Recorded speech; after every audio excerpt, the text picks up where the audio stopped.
I think I always say a logo is a logo is a logo. There has to be purpose behind it. But if the brand behind it doesn't support it, it it's not going to fix your problem.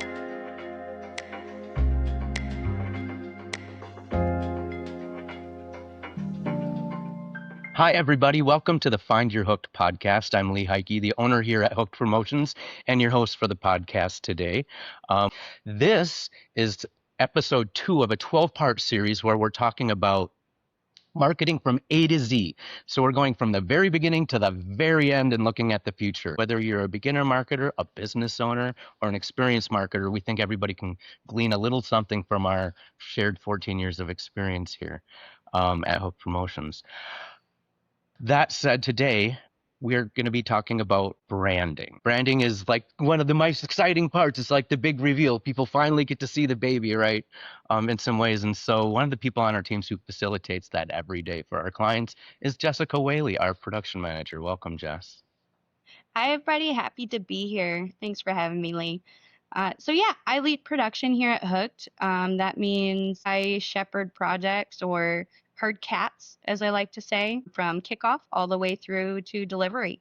I'm super excited to talk about logos. I think it's just one of the things that everybody has an opinion about, but a lot of people don't know that there's a lot of thinking and strategy behind it.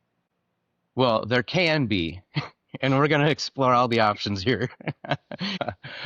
But you do this every day, and I think it's important to point out, one of the things that we're going to reiterate through this whole 12-part series is that, like, there are no silver bullets, and the world is very gray.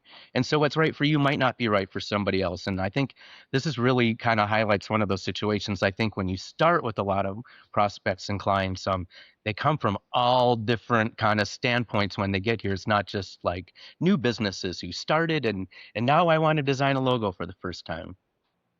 Yeah, I think new businesses needing a logo is, the obvious example, right? But it's funny, sometimes there's, a logo needs to be created for a business that has pivoted and needs to reach a new audience, or their business has just grown and evolved so much that their meaning has changed and they really want to make sure their audience or talking to the audience and needs to be show up in a different way. Yeah, and I think we've had a few lately that have been like generational businesses. And so now we're this generation, we kind of want to put our stamp, or maybe we don't have the family name anymore.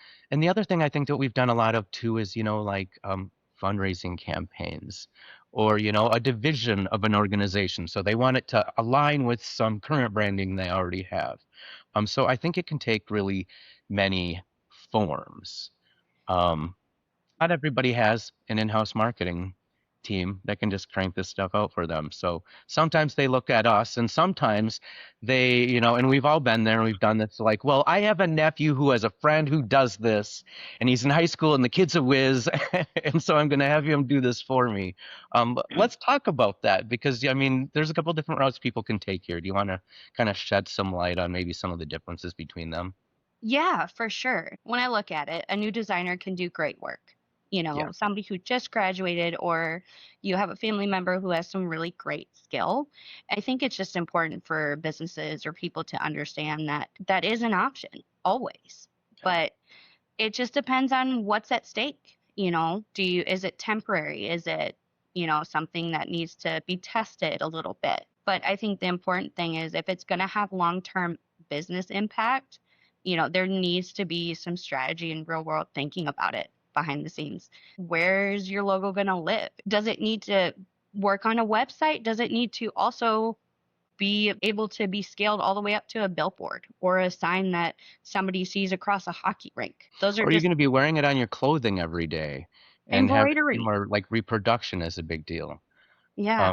You're right, and there's a lot to think about. So, designing a logo is one thing, but designing a logo, I think, for all of those different purposes requires some expertise, and we can allow people to decide what might be right for them.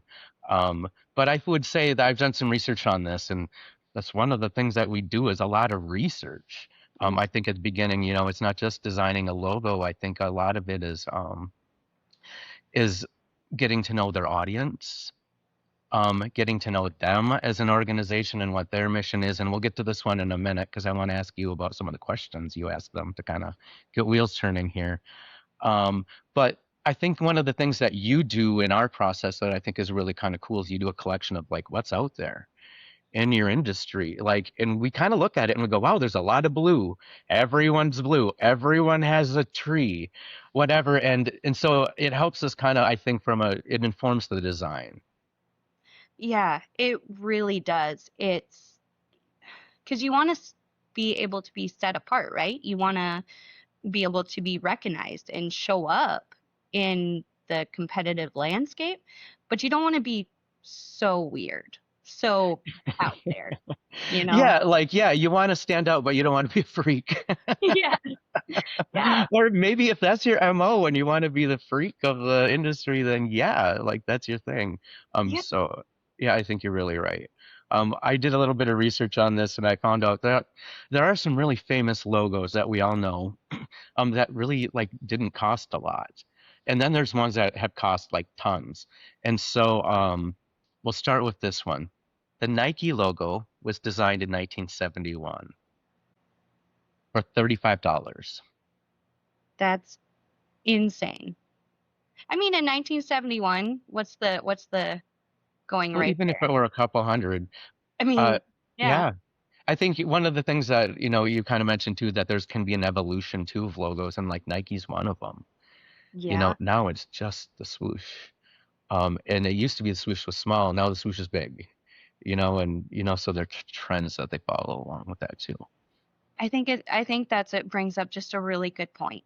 Like one thing that I think about with logos is I think I always say a logo is a logo is a logo. You know, Yeah. it has meaning and there has to be purpose behind it. But when we do logo design, we're understanding you and what sets you apart because the logo does heavy lifting, but if the brand behind it doesn't support it, it it's not going to fix your problem. Yeah. Well, and your logo exists in an ecosystem too. Right. And so shedding some light on that world that's going to exist in, is an important part of the process if you're really going to do a diligence. Um, so brands don't tend to stay the same, is what we're finding out through the conversation here. But on the opposite end of that, BP in 2010 redid their logo because they had a merger, and they paid $211 million for their new brand identity. So it just goes to show it can Yeah. vary. Other than how much they want to spend, what are some questions that you ask? Because I think you do a really thorough interview of getting to know, kind of what the objective is. What's important to know? Yeah, we really try to understand the client and their Yeah. business and really understand from their own point of view. Like, what are the keywords that they talk about the brand? I think that shows a lot, that reveals a lot of things.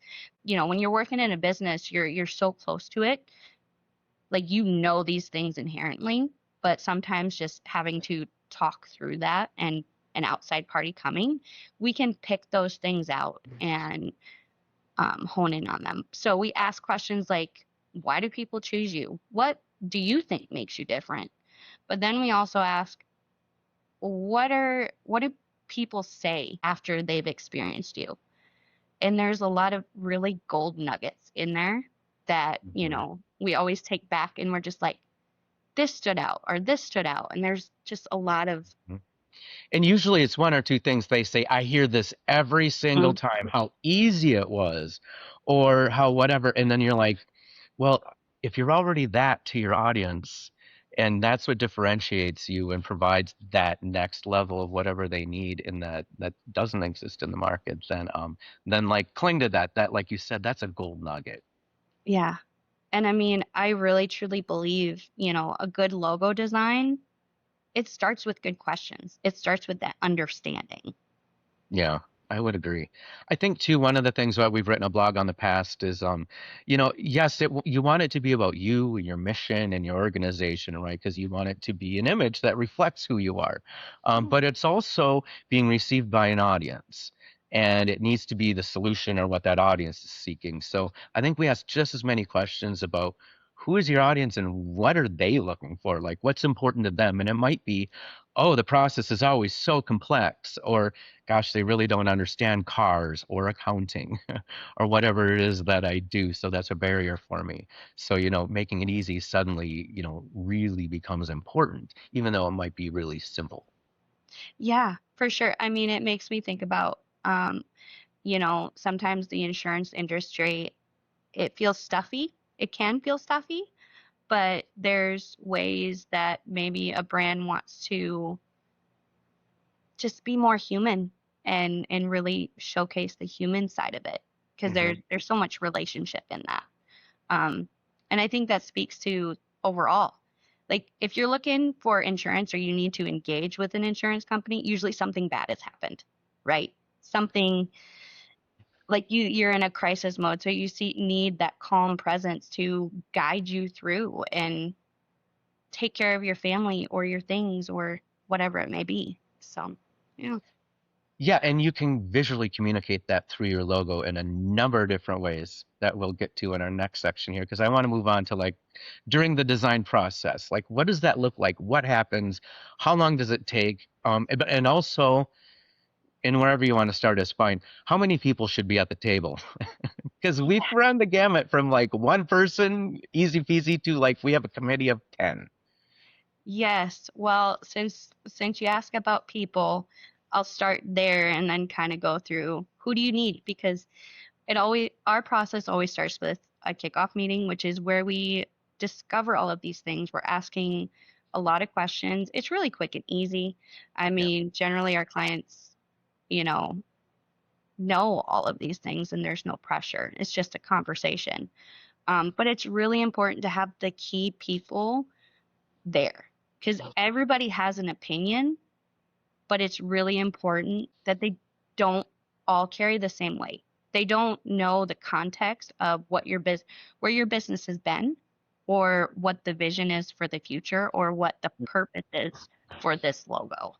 So I think Well, that's I think they come at it from different angles too, right? And I think as many perspectives as you can have in the room that are really relevant, I think hmm can be important.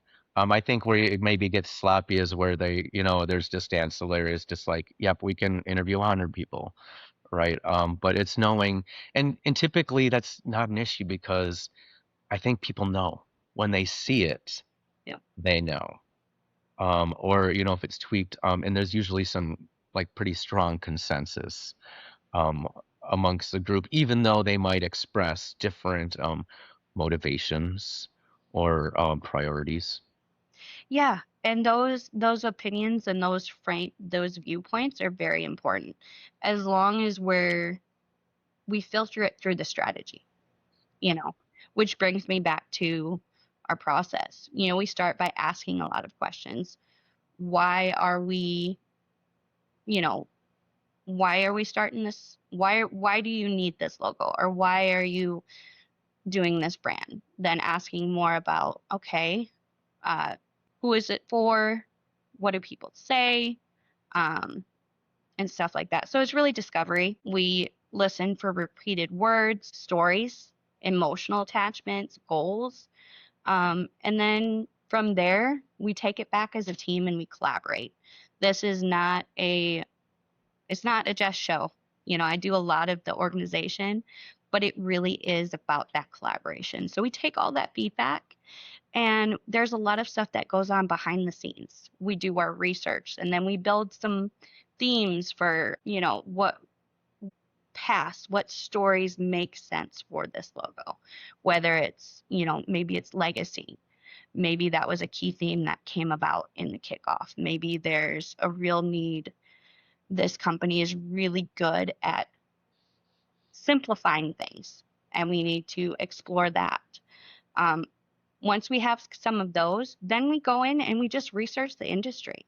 What's out there? What are the common themes that, indicate the industry, whether like blues and greens for insurance industries, they're very popular. Um, and it's like, okay, do we, what's more important? Honoring that, how do we set ourselves apart Hmm. through shape and color and spacing and all of that. Um, So and then if you all can't tell, Jess has designed a few insurance logos lately. lately, So it's and I very love top of them. mind. It's the coolest thing because it's you don't. I think what gets me excited about logos is there's the science behind it. There really is. There's so much meaning behind what we do and how we perceive it, you know. Hmm. Our logo is really cool because it's colorful and the spacing's nice, and I'm not going to toot my own horn that I may have done that one too.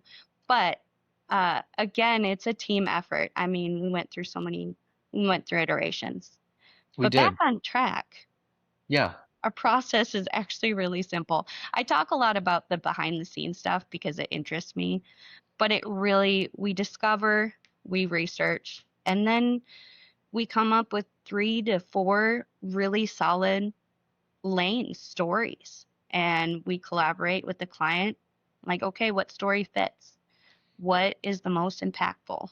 Can we talk about that for just a second? Because I think one of the important things that I've experienced through, my about 30 years in media and marketing now, um, is that I think it's important to have like 3 to 4 like distinct options, like just some things, and maybe they all aren't your favorite, right? But to go down this route and then to go down this route, and I think what I've seen a lot of is like, well, there's 3 options of this logo that we really like. And then there's kind of this other one just because we felt the need to throw something out.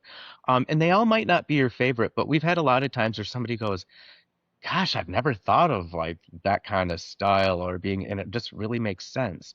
I mean, sometimes they go down that road and sometimes they don't. Um, but I do think it's important just to kind of like know where you stand and give yourself just some flexibility just to see what's out there. Um, but you don't need 17 options. No, You got to keep things moving along too. You can't have analysis paralysis.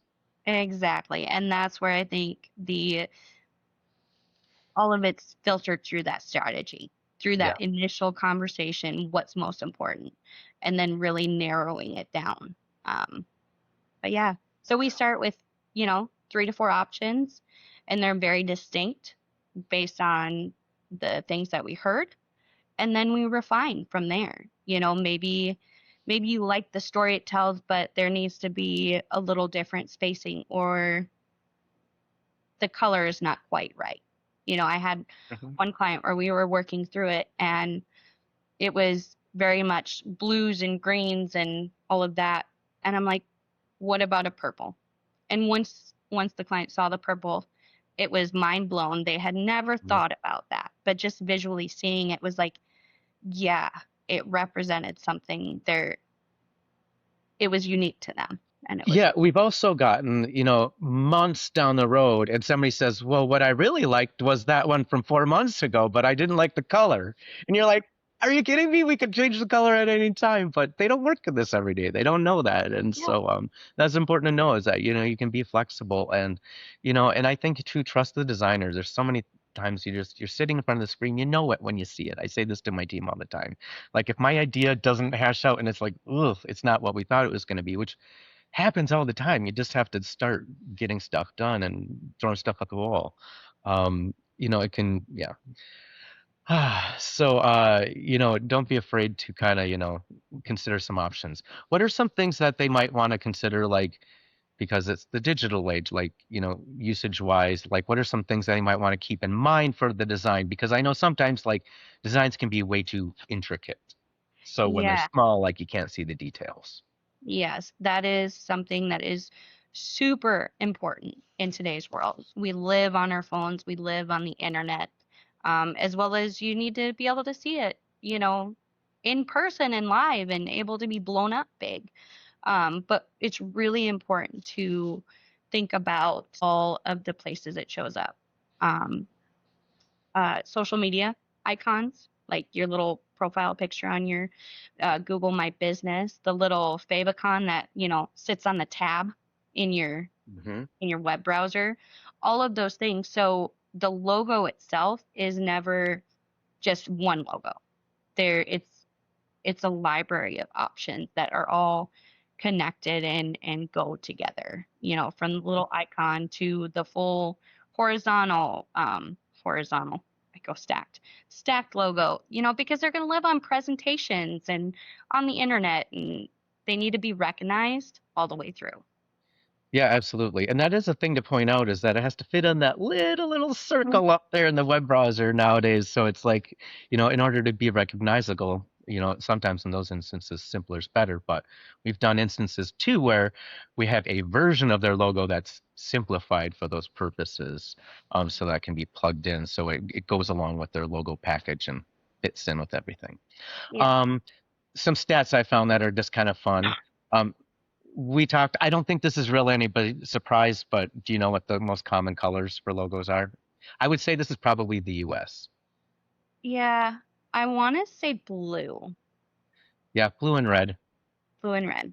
So 65% or around there of businesses are red or blue of major brands in our Hmm. market.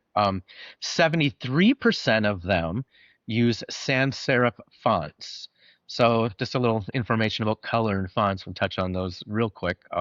But sans serif font means it doesn't have those bars at the top and at the bottom of the letters. Um, and so sans serif can be seen as much more approachable. Our logo is sans serif, very intentionally. It's also all lowercase, and everything communicates something. The color communicates something. The font you choose communicates something. The spacing that Jess has mentioned does something, right? If you look at it and you can't breathe because it's just so much, or you can't see it and it's confusing, or it doesn't really relate what it is that you do, and people are trying, then they're thinking about other things that are distractions that you don't want them thinking about. And so it helps if it communicates like straight out of the gate. And that's one of the things that we do every day. One of the things that I think is like the coolest part about logo design is it's what you don't design sometimes. Yeah. And by that I'm talking about negative space. So if you're like looking at a logo like, that cutout that's kind of in there that like maybe you don't notice at first. So an example of that would be the FedEx logo. If you look at it, if you're not familiar with this, look it up. There's an arrow in it that points to the right that goes through the letters that your brain recognizes that your eyes might not recognize. Um, Yeah. No, I never, before I got into this industry, I never made those connections and recognizing. I remember the first time I noticed the FedEx logo, yeah. and now I can't not see it. And I'm like, that's what I'm always like, oh, the arrow. I don't even see FedEx. I just see the arrow. Mhm. Yeah, it's kind of cool. So anyway, if you don't know that, look it up. You'll be pleasantly surprised and forever changed. Let's talk about like delivery and beyond, because I think because I want to talk a little bit about files because it's a very important part of the equation.